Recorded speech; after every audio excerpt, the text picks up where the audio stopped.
everybody, and thank you for tuning in to the Liberty Report. Today is Friday, and we do a program called Mythbusters. Our co-host is Chris Rossini. He is also the editor of the RonPaulLibertyReport.com. Chris, welcome to the program today. Great to be back, Dr. Paul. Thank you. Good. I assume you have a few challenges for me? Yes, today we're going to talk about market prices and how government consistently messes them up.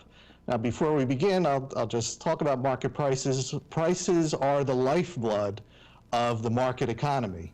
They provide valuable information to each and every one of us as to the supply and demand of any good or service in the entire economy. So they're extremely important, and they help us to allocate, all of our scarce resources, whether you're an individual, a business, organization, all of us. Now, in order for this to work, market prices need to be accurate. The information that they give us needs to be as accurate as possible, and it's true. And in order for that to happen, it has to be hands-off. Government can't intrude, because whenever government comes in and tries to manipulate things, it takes the information that's supposed to be accurate and turns it into lies. And those lies distort the economy and really mess things up. And that's what we're going to cover today. And we'll start with a very hot topic these days, and that's healthcare. Everybody's so fed up with healthcare in this country, but we have to find out how we got here. Now, Dr. Paul, you have firsthand knowledge, being a doctor, as to what it was like to practice medicine back in the day when government was relatively hands-off versus today. So please compare those two times and how we got into this mess. Well, they accepted this myth that the government is responsible to provide medical care for us.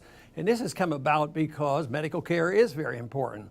But their logic is absolutely opposite of what it should be. The more scarce a product is, the more you need a pricing structure. And I remember wage and price controls during World War II. It should be when you really need to market because there's such a scarcity, but no, they put on control. I remember dramatic changes occurring in 1971 when Nixon put wage and price controls on. There was problems in the economy and prices were going up, and he wanted to control inflation but didn't want to talk about monetary policy. So he put wage and price controls on. It wasn't a week or two or three. Shortages occurred the very next day. That all of a sudden, prices were fixed, and that meant you had to purchase certain things at a fixed price, and therefore shortages came up, and then the black market arose rather quickly. So you're absolutely right. The pricing structure is so important. But we've given up on that rather early on medical care because medical care is so important. But that means we should be very, very interested in the marketplace. But what has the government done, and what has the medical profession done? They've moved in the direction of more controls and more monopolies over it. Licensing is a form of monopoly, and the doctors were participating in it, hospitals were participating in it, and the bleeding hearts participated. We'll give you free health care. It continues. The worse it gets, the more they promise free stuff. But now, alternative care is very difficult to have. There's prohibitions against it. And then once the government gets involved, they start protecting certain groups, like the drug companies. Republicans are responsible for the prescription drug program. And look at the cost of drugs. If you have to pay for the drugs yourself, they're sky high. There's no marketplace, and it has to do with licensings of drugs. Even generic drugs, importers can get a license for it, and they can be the only ones, and that's why you see medications that cost $10 a pill cost $300 a pill, and even much more when you get into the very important drugs for, say, cancer therapy and all. But it is true. I practiced medicine for a short period of time where there was minimal controls. I left medical school in 1960. And I was involved in medicine then. And one thing I observed back then, and I worked in a Catholic hospital in San Antonio when I was in the military, that nobody was turned away. Everybody had medical care.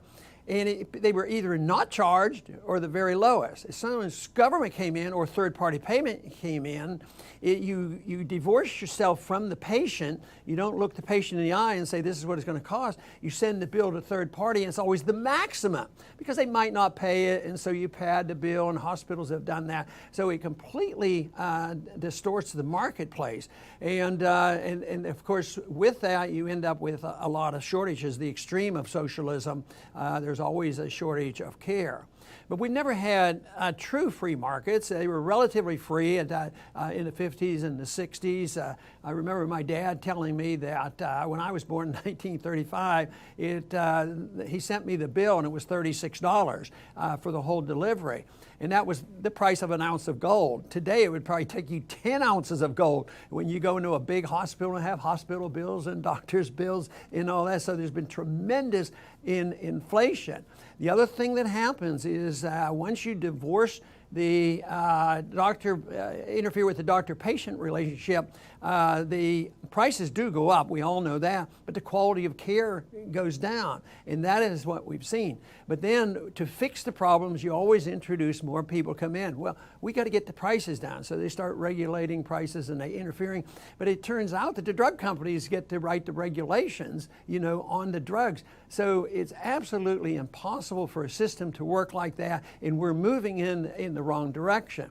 A lot of people say, well, we don't need socialized medicine, and that's what Obamacare is all about, and Obama's a socialist. That isn't the case. He's a corporatist. He's a sort of lends itself toward fascism, where big business and big government get together. So Obama didn't stop it. I mean, he's helped the insurance companies, he's helped the healthcare companies, and then when they get involved and they get drawn in, then they get unhappy and they never can get enough. So it's the corporations that end up controlling things. The patients suffer the most, and it all comes from this myth that it's the government's responsibility to provide health care. There's absolutely nothing in the Constitution that says that is the case. Now, that does mean that there's a prohibition against local governments doing something, even though I think the freer the market, the better. Most people don't have any confidence in people and prosperity and markets and generosity. We still, in spite of all this mess now, we still have the Shriner hospitals, and we have certain clinics where you can go and get total free health care. In a Shriner hospital, if there's a burn patient, they provide total free care. So there would be so much more of that it would be available. But and there's a few people now branching out in the medical profession to have their own hospitals private, and they undersell everybody else. But they reject insurance, they reject the government, they take a lot less in fees. They're happy, and the patients are happy. We shouldn't be so frightened about free markets. If we really care about people and we want to give them the maximum amount of care, give them the best doctor-patient relationship, you should free up the market, and you should not have prohibitions against people entering the market. That doesn't mean anybody can put a sign up and say, I'm an MD, but they can offer services. There's a tremendous amount of medical services that can be offered. Alternative care now basically has become illegal. It's over-regulated, and even nutritional products can be over-regulated. So it's a terrible, terrible system, and unless we get more confidence in taking care of ourselves and understanding that works better and rejecting this trend toward acceptance of Obamacare, unfortunately, right now, I do not see anybody on the horizon that really will change the course of Obamacare and government intervention. The main thing that we should do to preserve a little bit of dignity in medical care is legalize the option to get out. And that's one thing Obamacare didn't do. It was a mandate. So if you allowed just the ability to get out, believe me, there could be a tremendous improvement in the healthcare system. Thank you on that subject. Chris, what else do you have? Next, Dr. Paul, we're going to move to another area that government has messed up with the market prices, and that's education, higher education specifically. And we're going to draw, once again, on your own personal experience, because you paid your own way into college, which today is virtually unheard of. Today, you're expected to get a government student loan, and government's there to help you. And in their helping, they pumped over $1 trillion into higher education. And if you throw $1 trillion at anything, you're going to cause prices to skyrocket. And that's exactly what happened. Kids are now loaded with debt. So Dr. Paul, please compare once again to what you experienced versus the system we have today. You know, the myth, of course, is exactly the same as on medicine. Where does this come from where people accept totally that it's the government's responsibility to educate the children? That was not part of our early history. The parents were responsible or the church was responsible. But now it's the obligation of the government to provide education, and if they have trouble, make sure it's free. Never really challenging. Of course, a lot of debt has run up, but we've lived with an educational system for 100 years almost. They say, oh, debt deficit doesn't matter. And both conservatives and liberals have accepted that notion. But it is true that I was raised in a family, there were 5 boys, and we all had jobs. And I was able to just save from mowing lawns and delivering newspapers over quite a few years and having a nest egg for me to pay for the first year of my college. And the one thing is, my brothers and I never really worried, where's the money going to come from? How are we going to pay for college? We just knew that if you had a little bit here and you worked, it would be taken care of. It wasn't too expensive. My first semester at Gettysburg College was $325 tuition, and it just didn't seem too high. And I would have 2 or 3 jobs on campuses at the fraternity house. In summer we worked. I delivered milk and furniture and a lot of other things, and it wasn't hard to get that amount of money. So government comes in and they decide, well, that's too much. Some people can't afford it, so we're going to make sure that everybody's taken care of. And so they come in and give grants and very low interest loans, and like you mentioned, Chris, there's $1.3 trillion of loans outstanding now, student loans, which will be written off. They're never going to pay that. And the price goes up, education cost goes up, quality goes down, and yet there's still the ability to opt out, a little bit more so in education, even though it's very difficult for the average person. But legally you can opt out. You can get an education on the internet. I happen to have a program, the ronpaulcurriculum.com, that offers education at a reasonable price at home, and it's a self-starter type program. There's private schooling. There's a lot of other options other than just paying more and more, especially for the college education. You can get an education and get a decent college degree, over the internet. So I did see what was happening now before about the cost of education and our ability to take care of education one time is not available right now to the psychology of the individual that doesn't believe he has the responsibility. At the same time, due to inflation and interference, it costs too much, and unfortunately the debt is so heavily overburdened right now that it's a real problem. It's not going to get better until we accept the notion that it isn't the government's responsibility to educate our children. Yes. Next, Dr. Paul, sticking with our government messing with prices, we're going to go beneath the surface on the next topic, and this may be new for some of our viewers, and we're going to cover obesity. And we all hear about the obesity problem in America. It's nothing new. And we all have also heard about high fructose corn syrup. And it's everywhere. You almost can't avoid high fructose corn syrup, and there has been ties to that, to obesity. But there's a reason why companies use high fructose corn syrup rather than sugar, and that's where I think most people don't know where that comes from. They're not just greedy corporations, they're making economic decisions. They don't use sugar for a reason. Now, Dr. Paul, please explain why sugar is not used as it's used all over the world, and instead companies make the economical decision to use high fructose corn syrup. Well, it's the lack of understanding about what tariffs do, and there are people still today want more tariffs, and there's unintended consequences. So the sugar industry for years, in spite of this age of trade agreements and free markets and low tariffs and all, it never happened. The sugar industry was strong enough to keep out cheap sugar. And therefore the fructose was much cheaper. So it was an unintended consequence of a government program.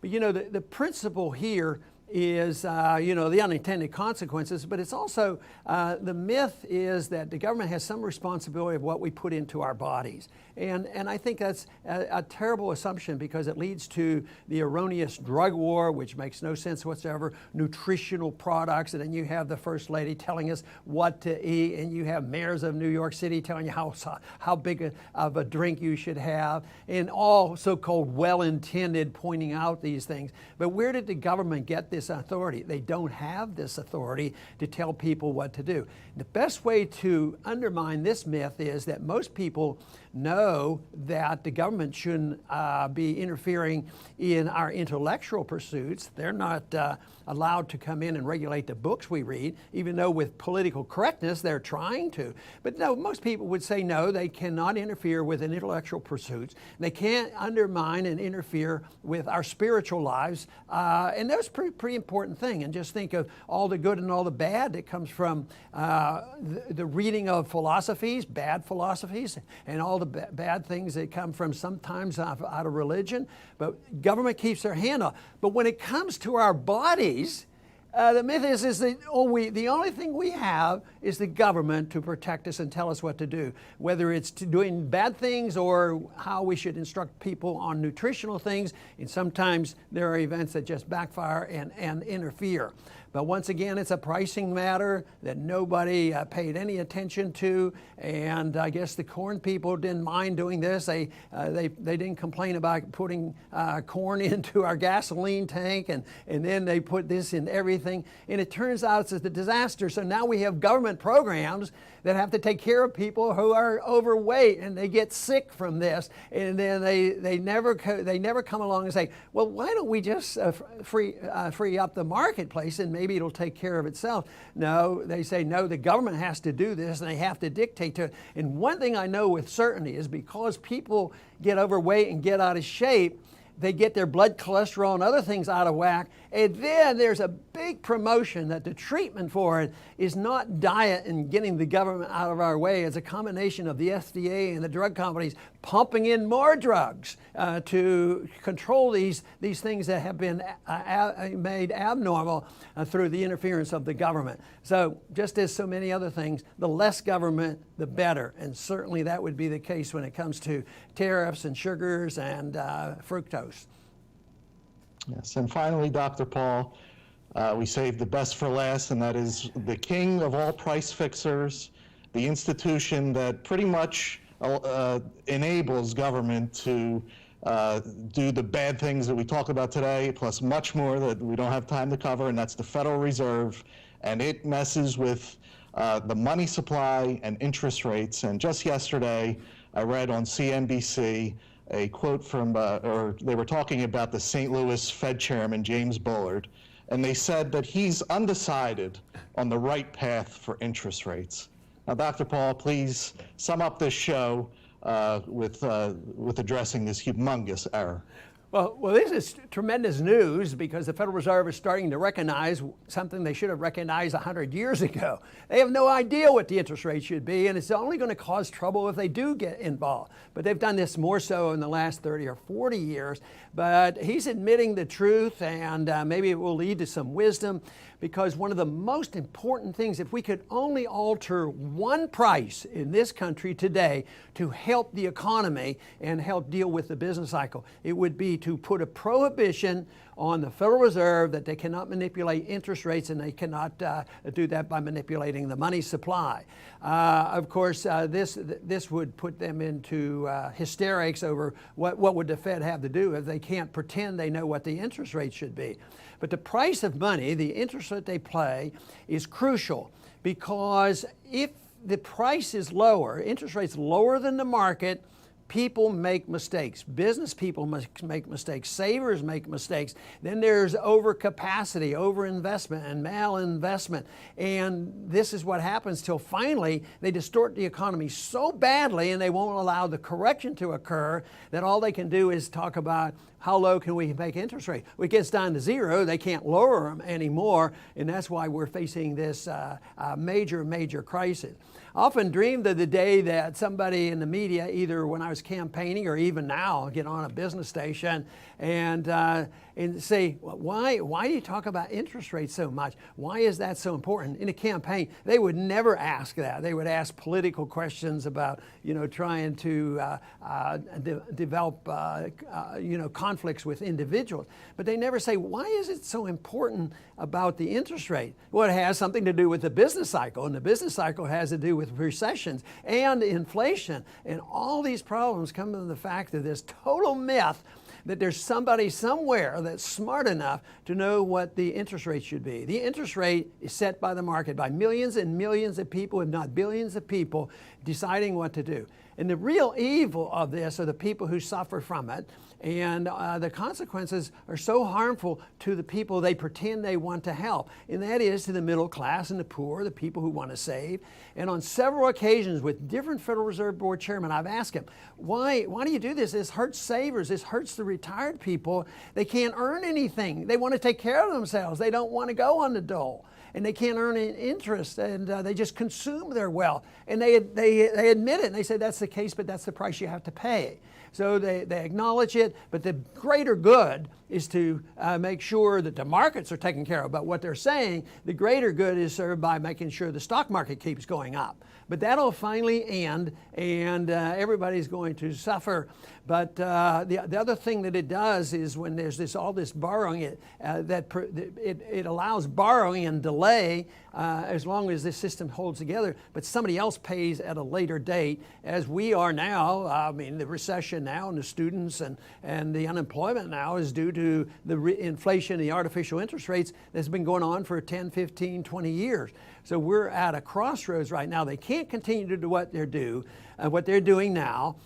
They don't know what they're doing, and if they continue to do this, the more they do it, the closer we will come to this collapse that will ruin the system, break up the system, and we will be forced to address this. Let's hope and pray that common sense prevails and people will come up and say, politicians and central bankers don't have any idea what they're doing, and they need a market economy. They need sound money. They don't need a central bank to create money and centrally economic plan through the manipulation of interest rates. The sooner we come around to that, the better. Chris, I want to thank you for helping us out here today on Mythbusters. Thank you very much, Dr. Paul. Well, very good. And I want to thank our audience for tuning in to the Liberty Report. Please come back soon.